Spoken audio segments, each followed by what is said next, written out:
সেবাই আমাদের মূল ধর্ম।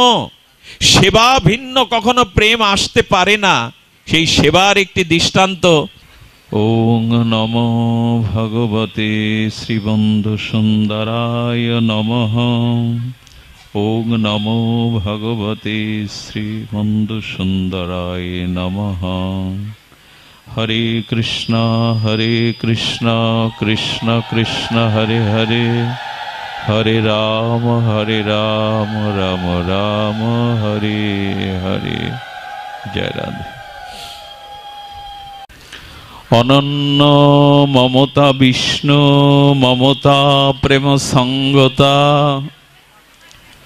ভক্তিরীতি অচ্যুতে ভীষ্ম প্রহ্লাদ উদ্ধব নারদা। কলিযুগ পাবন অবতার, পরম প্রেমময়, প্রেম পরতত্ত্ব সীমা, রাসবিলাসের চরম পরিণতি, প্রেম বিবর্ত বিলাস শ্রীমূর্তি। সভজন বিভজন সর্বপ্রয়োজন অবতার সার শিরোমণি শ্রী শ্রী নদিয়ানন্দ আনন্দ কন্দ গৌর নিত্যানন্দের মহা অনুকম্পায় শ্রী শ্রী ব্রজ নবযুবদন্দ রাধা মাধবের অহৈতুকী করুণায় বঙ্গজননীর বঙ্গবসুন্ধরার আজ শ্রী শ্রী হরিপুরুষ শ্রী হরিনাম সত্যের পরাকাষ্ঠা শ্রীমূর্তি শ্রী শ্রী বন্ধু সুন্দরের শ্রী অঙ্গন, যেখানে অনন্ত মাধুর্য সৌন্দর্য মহামহিমা বিরাজিত, যেখানের প্রতিটি ধূলিকণায় মেশানো আছে ব্রজ অনুরাগ, প্রেমানুরাগ, আছে হরিনামের সেই মহামহিমা কণা। শৈশব থেকে শ্রীঅঙ্গনের নামে হৃদয় হতো উচ্ছ্বসিত পুলকিত। সেই শ্রী শ্রী হরিপুরুষ বন্ধু সুন্দরের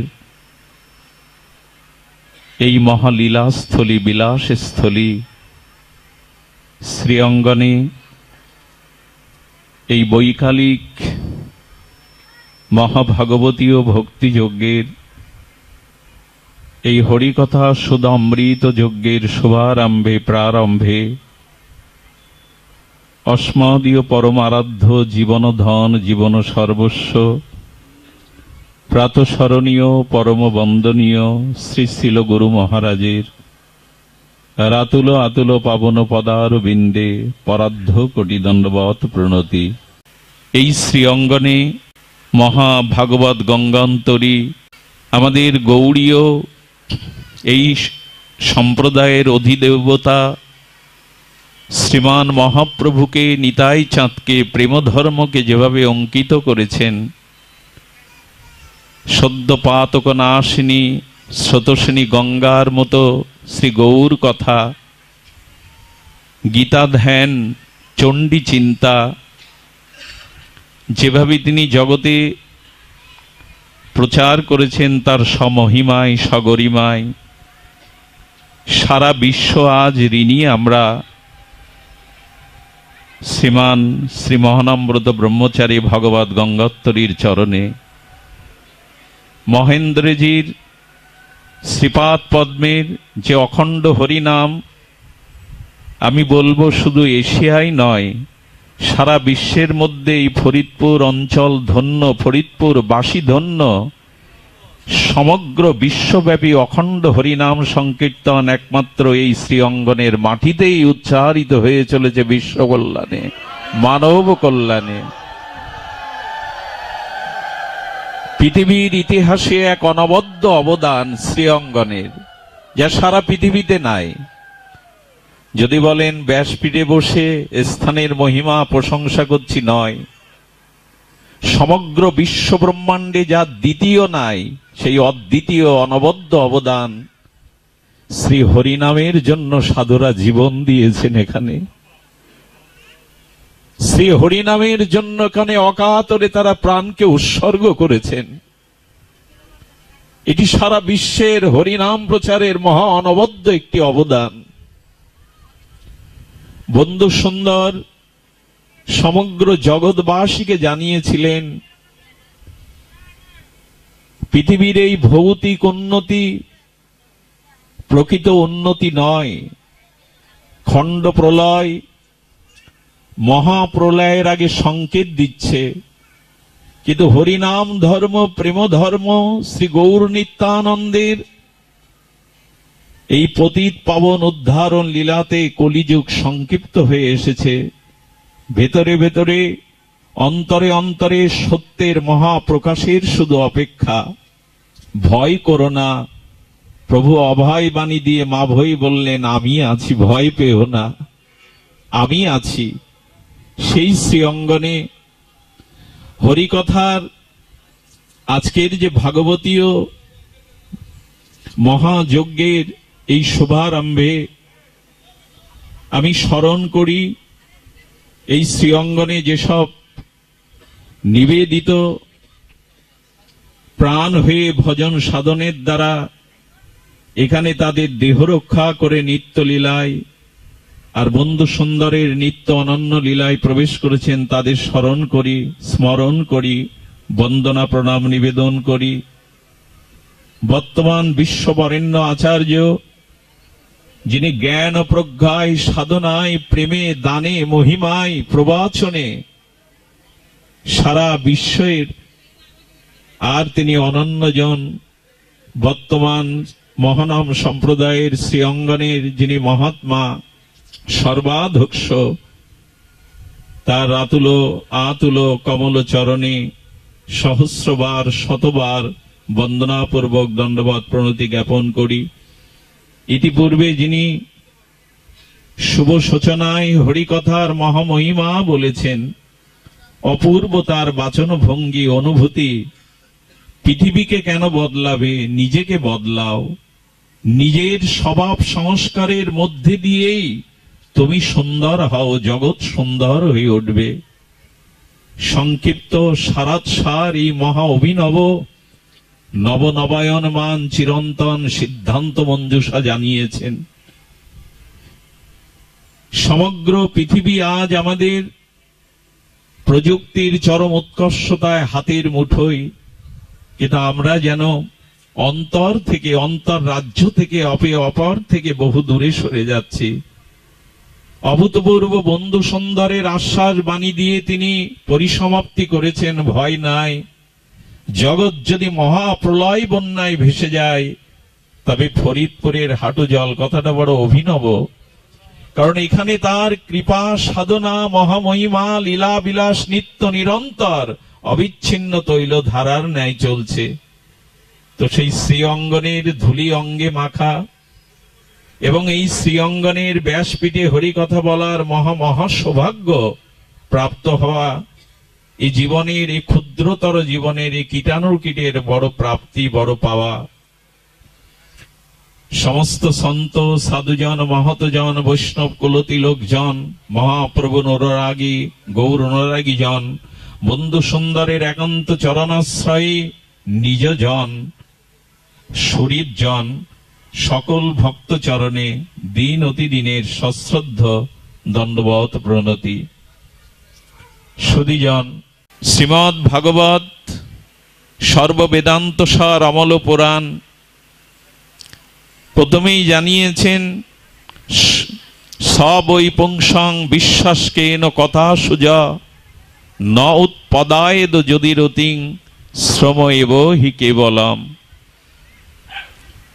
ভাগবত মহাপুরাণ জানিয়েছেন, দান ধ্যান পূর্ণকৃত রাশি, সৌভাগ্য সুকৃতি, যাগ যজ্ঞ জন্ম জন্মান্তরের যদি আমাদের সঞ্চিতও থাকে, তবু সেই সঞ্চিত দান ধ্যান যাগ যজ্ঞ পূর্ণকৃত রাশি শ্রী ভগবান সেই দিনই গ্রহণ করবেন, যেদিন শ্রী ভগবানের নাম রূপ লীলা মাধুর্য কথায় আমাদের রুচি হবে, অভিরুচি হবে।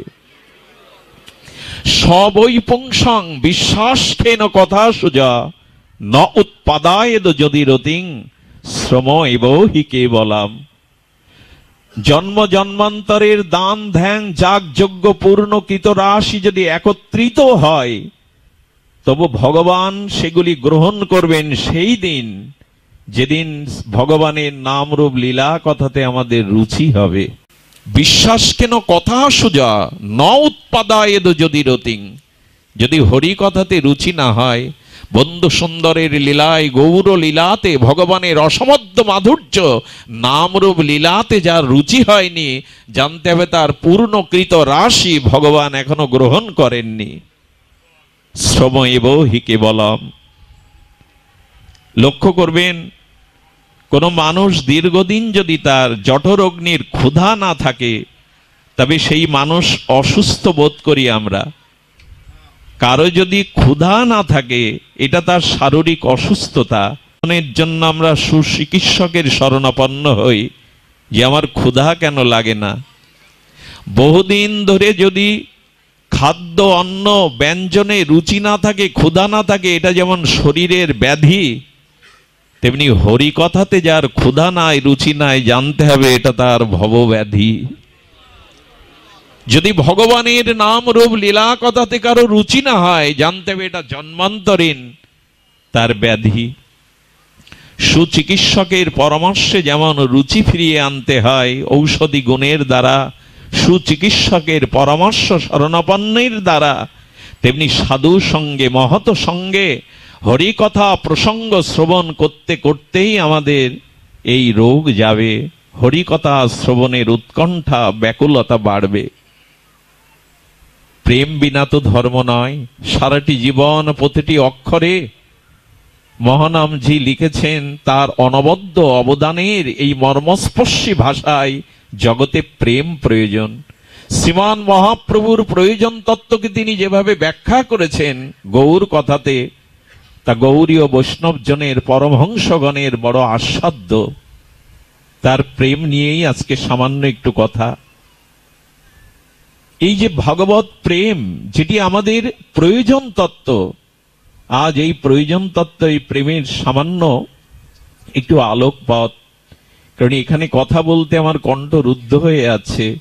হৃদয়ে প্রেরণা অনুরঞ্জন হলেও মনে হচ্ছে এ স্থান সাধারণ স্থান নয়। এখানে বন্ধু সুন্দর, এখানে পরম মহেন্দ্রজি, ডাক্তার মহানম্রত ব্রহ্মচারী, কান্তিবন্য ব্রহ্মচারীর মতো মহাত্মাগণ, জগৎ বিদিত জগৎ পবিত্র কারিগণ এই স্থানে হরিকথা প্রবচন করেন। এখানে তাদের ভজনস্থলী। জানি না কোন জন্মের কোন প্রসন্ন শ্রী গুরু কৃপায় সন্তুষ্টে এই স্থানে আসবার, এখানে ধুলি মাখবার, হরিকথা শ্রবণ কীর্তনের আমরা সৌভাগ্য পেয়েছি। আসুন আমরা এই প্রয়োজন তত্ত্ব নিয়ে সামান্য একটু আস্বাদনে জানাই। মাঙ্গলিক কর্মাদি আছে, শ্রী অঙ্গনের যে নিত্য নৈমিত্তিক কর্ম আছে সেগুলি আছে। সুধীবন্ধ ভক্ত অনুরোধ করছেন, আমি এইটুকু বলি, আসুন আমাদের অনুরাগ জন্মাক। আমাদের এই প্রীতি অনুরাগে এই অনুরাগ জন্মায়, কারণ তিনি বলেছেন আমি আছি, তোমাদের ভয় নাই। আর চারিদিকে যে ভীত সন্ত্রস্ত, আজকে চারিদিকে যে আমাদের অভয়তা নাই, নির্ভয়তা নাই, এর একমাত্র কারণ প্রাণ তাকে না দেওয়া, নিজের সর্বস্ব তাকে না দেওয়া।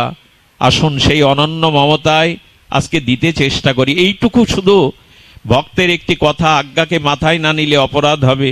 আমি প্রায়শ বলি, সেবাই আমাদের মূল ধর্ম। সেবা ভিন্ন কখনো প্রেম আসতে পারে না। সেই সেবার একটি দৃষ্টান্ত আমি পড়েছিলাম বন্ধু সুন্দরের জীবনীতে। একটা অনুরোধ করি আপনাদের, একটা অনুরোধ আপনাদের কাছে, একটা নিবেদন করি। আসুন আমরা একটু সেবায় ব্রতী হই। আপনাদের মনে আছে, আমার চরিত্রটা স্মরণ নেই, বাবা হয়তো বলবেন, আপনাদের মহারাজ বলবেন, বন্ধু সুন্দরের একজন সেবক ছিলেন। আপনারা জানেন, আমি নামটা মনে করতে পারছি না। সেই মহারাজ প্রভুকে সেবা দিতে দিতে বন্ধু সুন্দর একদিন সেবার থালি সামনে থাকলেও বন্ধু সুন্দর সেবা নেননি। এমনি করে 2 দিন 3 দিন অতিবাহিত হলো। বন্ধু সুন্দর যখন সেবা নিলেন না, তখন এক প্রিয় ভক্তকেই নিবেদন করছেন, আমার সেবা কেন বন্ধু সুন্দর গ্রহণ করছে না? বলেন, জানো কেন? সবাই শ্রীঅঙ্গনে আসে, সবাই যখন প্রভুর দর্শন না পায় তখন বলে প্রভুর একান্ত সেবক উনি, ওনার চরণে যান, ওনাকে নিবেদন করুন। সবাই গিয়ে যখন ওনাকে প্রণাম করে, স্তুতি করে, তখন ওনার মধ্যে একটা অভিমান কাজ করেছিল, আমি প্রভুর সেবক। এই অভিমানটা যেই এসেছে, বন্ধু সুন্দর হরিপুরুষ তার হাতে আর সেবা গ্রহণ করলেন না। এক প্রাচীন তার গুরু ভাতা বলে দিলেন, যাও আজকে রান্না করতে যাও, রসুই করতে যাও, তবে রসুই যদি করতে চাও তো চোখের জলে অভিমানটাকে আগে ভাসিয়ে দাও, তবে যদি প্রভু নেন। মনে পড়ে সেদিনের কথা, সেই কাঠগুলিকে, রন্ধনের কাঠগুলিকে বুকে জড়িয়ে ধরেছেন মহেন্দ্রজির। উনি, ধন্যবাদ ওনার চরণে সহস্রপ্রণতি, মহেন্দ্রজি কাঠগুলো হাতে নিয়েছেন। একবার হৃদয় দিন, কথাটির দিকে ধ্যান দিন। কাঠগুলো হৃদয় নিয়ে বলছেন, ওরে শুকনো কাষ্ঠ হয়ে এসে পুড়ে পুড়ে তার সেবায় লাগলি, নিজেকে পুড়িয়ে ছাই করে কয়লা করে তার সেবায় লাগলি, এ দেহ মন তো তার সেবায় লাগলো না। কাঠকে বুকে নিয়ে এই অনুভূতি জানাচ্ছেন, ওরে পুড়ে পুড়ে নিজে ছাই হয়ে কয়লা হয়ে আর প্রভুর সেবায় লাগলি, এ দেহ তো তার সেবায় লাগলো না। বিন্দু বিন্দু চোখের অনুতপ্ত অশ্রু অভিমান ভেসে যেন ওর উপরে পড়ছে। উনি চাউলগুলিকে, তন্ডুলগুলিকে নিয়ে বলছেন, ওরে তোরা ছিলি কঠোর, আর তোদের এই জলে, ফুটন্ত জলে পুড়িয়ে পুড়িয়ে তোরা হলি কোমল। কই বন্ধু সুন্দরের সেবাতে আমার হৃদয় তো আজও কোমল হলো না, আমার হৃদয় তো আজও শুদ্ধ হলো না চালগুলিকে নিয়ে। এই জন্য ভগবানের রান্না, বৈষ্ণব সেবা যারা করেন, আমাদের এক মহাত্মা বলছেন, যে পারে কাঁদতে সে যেন যায় প্রভুর রান্না করতে। রন্ধনটা, সেবাটা অনুরাগে হয়। আমি অযোগ্যা। শ্রী গোবিন্দের চরণ ব্রজধুলিতে যখন পড়তো না রাধারানীর অঙ্গে, ওই যে গোধূলি বেলায় তপ্ত ব্রজধুলির ওপরে শ্রী গোবিন্দের চরণ পড়লে রাধারানীর গায়ে লাল হয়ে উঠত। তিনি বিশাখাকে, ললিতাকে বললেন, রাধা জন্ম আমার বৃথা হলো।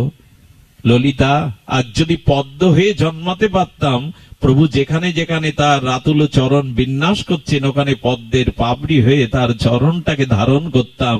এ রাধা ধর্ম ঝিক যে তার চরণের তাপকে প্রশমিত করতে পারছি না, এই তো সেবা।